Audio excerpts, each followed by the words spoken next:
Hi, Amy Fashion Toppings here, and I'm gonna do a men's dress shirt refashion. You all know how much I love to wear button downs, and I wanna make this a little bit more feminine. I mean, it's big and baggy, and I've already shown you how to take them in at the sides. I wanna do more of a peasant type off the shoulder top. Now, I saw this on Pinterest, and I think it was from a site called Miss Molly's Vintage, that she had just cut off the top, put elastic in it, and it made the shirt, even though it's baggy and everything, it just made it more feminine. And it is extremely easy. Based on the pictures that I saw, it's really easy. So we're gonna go ahead and do it. Now this is a really thin top, and so the reason that's why I chose this one. It only has the one pocket on the front, which I plan on probably keeping. I might have to take it off, I'm not sure. We'll see how it looks after I finished it. But this is a very simple project. All it takes is your sewing machine and a piece of elastic that is long enough to go around your shoulders. So let's go ahead and get started. This is the before.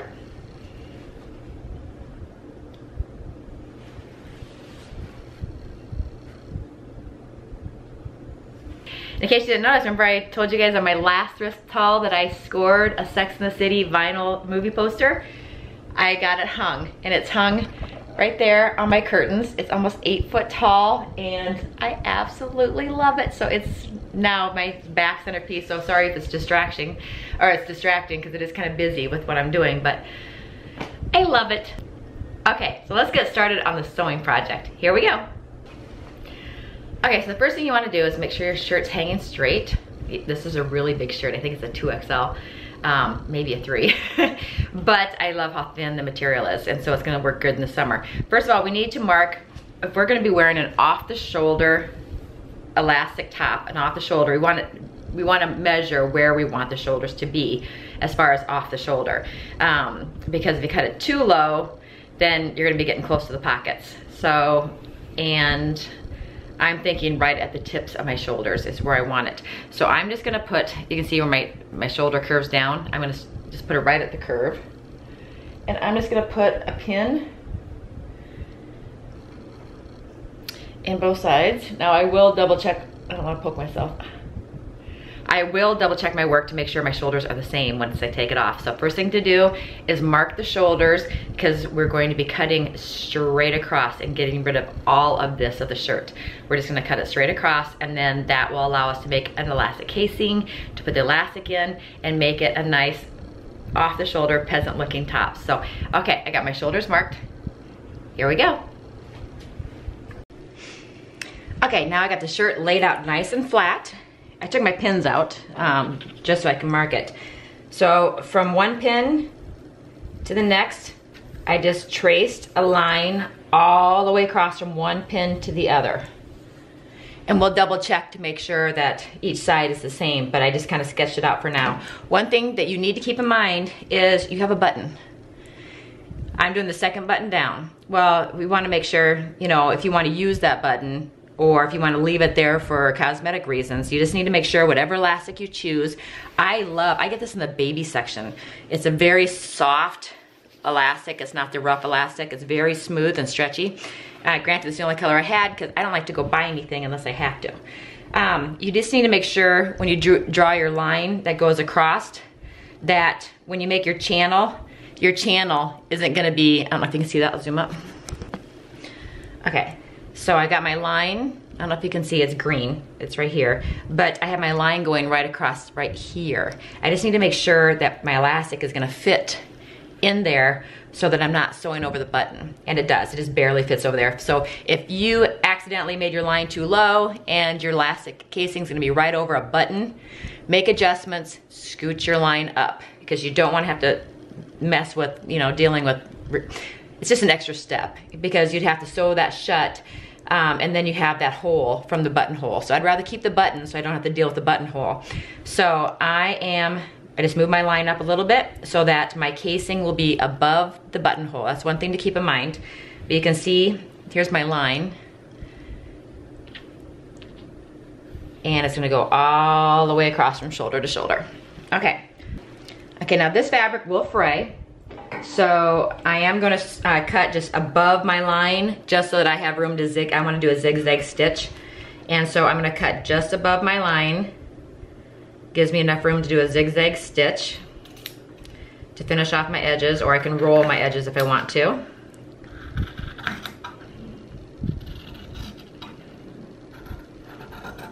And I have my shirt all buttoned up so it keeps the shirt flat. And I'm gonna fold this over, making sure the collar, the neck of the collar matches the neck of the collar.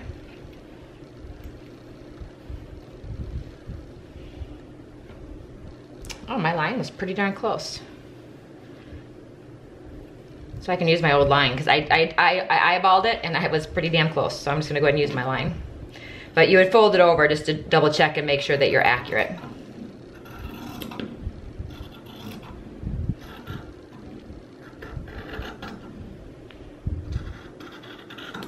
Okay, so I have now removed my neck piece, and I never throw anything away because I might have a sweater that I want to put a collar on, so I'll save this. Okay, the next step is to take this to the sewing machine and do a zigzag stitch if your fabric frays, no matter what kind of fabric you're using. And yeah, this might fray. So I'm gonna just run a zigzag stitch all along my raw edge real quick. You all have seen me do that before, so I'm not gonna go ahead and do that on the video, but I'm just gonna zigzag my stitch to make sure that it keeps this fabric from fraying, and I'll be right back. Okay, I wanted to correct myself. I was gonna do a zigzag stitch, and I decided to do an overcast stitch just because it looks nicer. I don't know if you can see how much nicer that looks when you use an overcast stitch. Now, an overcast stitch I've showed in other videos. That's what it looks like on my sewing machine. I had to switch to a J foot, and you can see the shape. Oops, you can see the shape of the J foot. I'll show you a couple stitches here. I'm trying to hold the tripod. Okay, and you can see the foot. Okay, you can see how the foot kind of cuts in here. That is an overcast foot. It's a J foot, and you'll see it does the same thing as a zigzag. It just looks a lot neater. I'll try to do it one-handed here. It goes over the fabric and under, and you line your fabric up with just the edge of the J foot. At least that's how I do it. And I'll see if you can see it from here. It goes over, over, over. See? So it's a lot neater than, let me bury my needle. It's a lot neater than using a zigzag stitch, like I said, and you can see it's much neater. So I decided to do that just because zigzag can tend to look messy, and this looks much nicer. So I wanted to correct myself. I didn't use a zigzag, I used an overcast stitch. Okay, so I put my overcast stitch in, and then what I've started to do, which is time consuming, so I started it already, is I'm making my channel. So what I needed to do is take the elastic, and I'll take this one out. You just lay it on your fabric and then fold over, and that will tell you, you know, make sure your channel is the right size. So I am folding my fabric. I am looking at the inside of the shirt. You see there's no buttons? I have my shirt inside out. I'm folding towards the wrong side of the fabric. I'm just folding a 1 inch, folding down 1 inch, a little bit more than an inch, just so I'm not stitching right on my elastic. And I'm making a channel. And you can see here, hopefully you can see this. Okay. So I'm just making a channel. I just folded my fabric over all the way around, even here where my button placket is right here. I just folded it over and pinned it. And I won't be sewing over my button. Remember, I made sure that I had enough room for that button. I'm not sewing over the button. There's no button underneath my stitch line.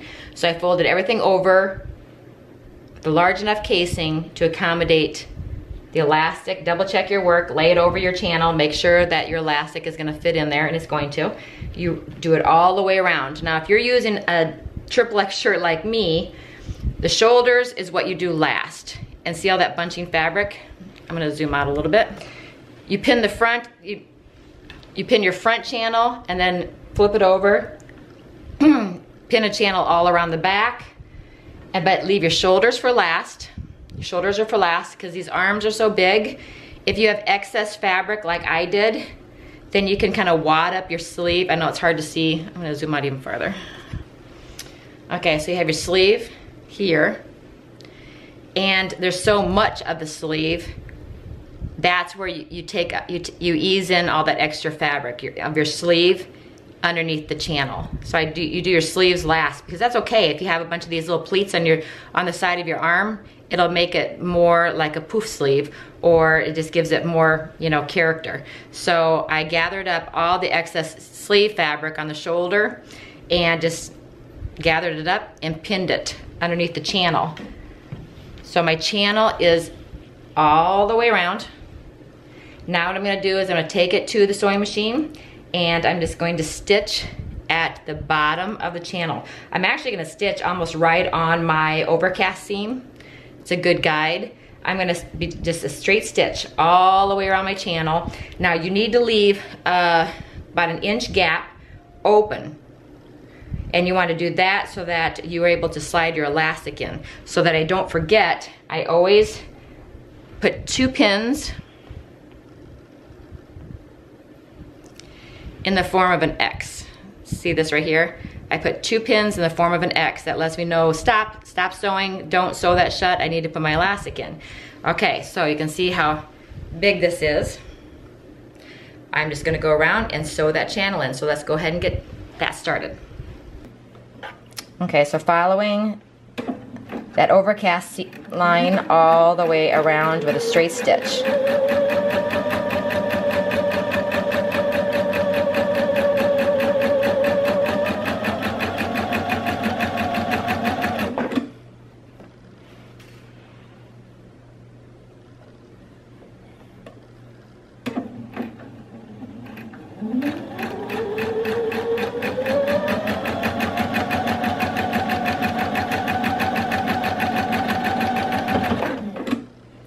Okay, and I'm gonna do that it's too hard to hold the camera. I'm gonna do that all the way around the shirt. Okay, now that I sewed a casing around the top of the shirt, let me show you real quick. Looks pretty big, but there I have the casing sewn all the way around the shirt. You can see the little casing right here, and it's inside out, and there's my opening.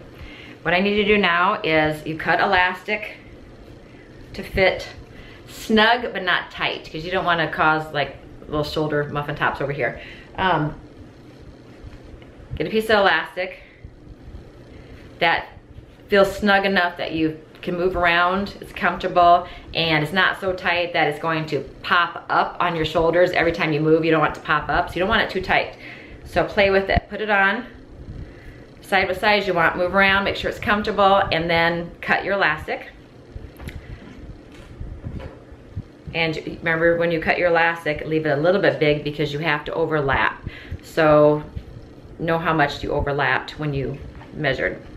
Okay, so I'm going to put my safety pin on the end, and I'm gonna feed it through the casing, find my opening, and I'm just gonna feed it through the casing. And let me go ahead and do that real quick, and then I'll be right back. Okay, so I have it fed all the way through. And now I need to, making sure that your elastic's not twisted in there anywhere, make sure it's nice and flat, which I'm now finding that I wish I would have had the thinner elastic. I would have gone half as wide as this, because this does fold over inside the casing, I'm finding. And I've never done this project before. I'm making it for myself, so I figured I'd show you what I'm doing and give you some tips and as far as like my thoughts on this project. It's this very simple project, but I just wish that I would have had a thinner elastic. The wider elastic inside the channel is wanting to fold. So, but it'll look okay. I don't know if it'll drive me nuts that it keeps folding up. So now I need to overlap my elastic. I'm just gonna overlap it, and I'm gonna just zigzag back and forth 4 or 5 times to make sure it's nice and secure. And then I'm gonna pop it in my casing. I'll be right back. Okay, so as you can see, I secured it. I kind of zigzagged all over the place. just as a tip, always use a zigzag stitch when you're working with elastic, because when it stretches, the zigzag stitch kind of stretches with it. But if you use a straight stitch, so if you decide just to do a straight stitch on here, when you stretch it, it could snap those threads. At least that's what I've been told, so I always use a zigzag stitch when I'm dealing with elastic. Okay, so let's go ahead and pop it into the casing. Just pull it tight, it'll pop right in there. Okay, it's in there now. Now I need to go back and I need to shut my opening. And that's a simple, go back and do my straight stitch right along the bottom of the casing to close it up. And then I get to try it on. And then I get to decide what I'm gonna do with the sleeves. Okay, I love how it turned out. I'll show you from a distance in a second. But it doesn't, my elastic was just right size. It's not gonna pop up on me. I am wearing just a razorback tee underneath it, which I kinda like. I could go bare chested too, but you know, so it could be like that too, but I've got razorback tee on right now. But here we go. I left the pockets on and I decided, here's some options you can do with the sleeves. Let me zoom out. Okay, so here it is. So it was the man's tee before, and it's nice and flowy, kind of looks like a peasant top. I'm wearing it with white jeans, and I just rolled the sleeves up, and then I can push them up like this so that it also has that blousiness to it by just pushing the sleeves up and rolling them, which is probably what I'm gonna do, because I can leave it long sleeve for the fall, and then I can also wear it in the summer. I could cut the sleeves off too. And another option, if you do wanna have shorter sleeves, like I have them cuffed, I like them this way, I'm gonna keep them this way. But here is an option. You could just cut the sleeves off and then turn it inside out. Just put elastic and then, you know, make a channel in the arms and put elastic in the arms. Then you'd have elastic in your sleeves to hold your sleeves up. Does that make sense? Basically the same thing you did here. Just do a tiny little channel, turn your shirt inside out, cut off the sleeves where you want them, fold the channel towards the wrong side of the fabric, feed some elastic through, and do the same thing to the sleeves with elastic. You could do that, but I like the sheer blousiness of having it rolled up. It used to be a man's shirt, so you know, I kind of, when I wear my husband's shirts, I like to roll up the sleeves. But I think it turned out really cute, and it's a nice flowy fabric with the white jeans. I'm gonna wear this today. I love it. Okay, and as simple as that. All we did was cut the shoulders off, folded the fabric down towards the wrong side of the fabric to make a channel, fed elastic through it, and we have a peasant top. And this was a men's, what size was this? Hopefully my husband was okay with this. I assumed that this is one of his old shirts. It was a Tommy Hilfiger. I assumed he hadn't worn it. This says large. There's no way this is a large. This says large. Look at, I mean, how, no, this fits me more like a 2XL. But I love it, and this necklace is a little too long to wear with it. But I'm gonna do this to some more shirts. Now, I have been messing with men's shirts. Here's another idea to do for a man's shirt. I don't know if I'm gonna do a tutorial on it because it's kind of labor intensive, but I'll show you. I showed this in one of my past videos. This is a men's 2XL flannel shirt that I got at the Goodwill. And all I did was I cut the entire back out of it.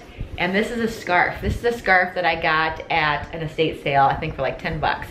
And I just cut the whole back of the shirt out and replaced it with the scarf. And the reason I said it was labor intensive is I didn't want to cut the scarf just in case the project didn't turn out. And because the scarf is so pretty, and once you cut into a scarf like this, you're done. So I wanted to try to figure out how to make this fit without cutting it. And what I did, and the reason I didn't do a video is because, like I said, I had to figure it out. What I did, look at my hand. I folded the scarf. I folded the scarf and made a pleat here, and see how deep that is? And a pleat here. So all the excess fabric is taken up inside this pleat. And that's how I got it to work, because I did not want to cut the scarf. So I just, and then set it underneath the shirt, stitched on top of it all the way around, and I replaced the back with a scarf. And the front,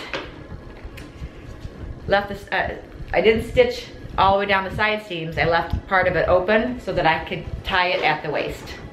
So that is just something that I did as another men's refashion project, which I didn't videotape, but you can kind of see what I did, and it'd be easy to figure out. So I'm gonna untie this so you can see it. Okay, so here's my side seam. So I told you, I just cut the back all along the side seam, all the way around the armhole, and then all the way across. I just cut the back of the shirt out. Laid the scarf down, put the shirt on top of it, and just top stitched the scarf where the shirt was. Now the side seams, I didn't, see, it still has the side seam, and you just lay the flannel on top of the scarf and then top stitch down. Well, I stopped stitching far enough down. Let me see, I get this back. I stopped stitching halfway down the side seam so I could leave the scarf detached, and then I can tie the front. So this is gonna be for like a chilly spring night where I'm wearing shorts, but I wanna put a flannel on or something, or I'm wearing a skirt, and then I just tie it up in the front, and I got the long scarf in the back. So that is just one of the projects that I have been working on at night, and there we go. But that, and then here's this men's shirt refashion. Really, really happy with it. Okay, well, this is Amy with Fashion Toppings. Until next time, you have a great day.